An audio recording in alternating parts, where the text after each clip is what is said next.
Mambo? Poa sana. Uko poa? Uko poa. Room ni how much? 700. 700. Room si ni 300 ana nilitoka hapa last week nikapata room ni 300. Nini unapiga kelele? Umesoma hapo note. Mbona unanipigia 700? Hakuna kitu imeandikwa hapo. Room ni how much? Room ni 700. Mnataka kuniibia sasa. Last week room ilikuwa 300 imeenda aje 700. Wewe ni mwenyeji Hata nimeona unataka kuniibia. Una socket fulani nimeona hapo imechokoro. Uniambie bei ya room bana. 300. 300 na unataka kuniibia wapi? Niko natafuta tip ya diaper ni.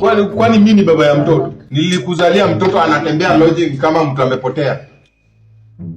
Na baba wa mtoto ako wapi? Sijibu kunitajia hiyo ngamia.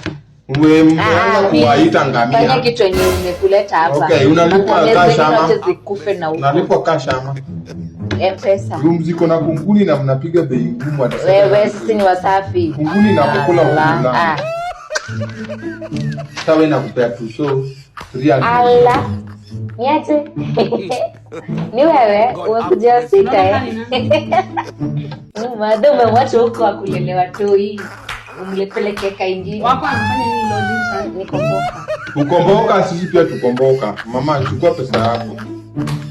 Inalipwa M-Pesa. Cash ama M-Pesa? M-Pesa. Na hao ni majina ya kina nani imeandikwa hapa kwa kitu? Wewe. Mambo ya watu na kama kwa kuhusu. Kwani eti ya watu wakukuja leo ni wengi hivyo? Nini shida yako? Nalipa kwa ile paybill. Jina.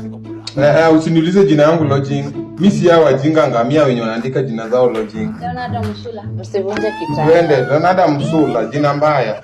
Jina inakaa tu nyinyi na hizi. Cheki, ende ukafanya chenye imekuleta. Mbadilishe blanketi na chumuku. Mbadilishe blanketi. Panda kila mahali. Hizi zote zinaingiango bro.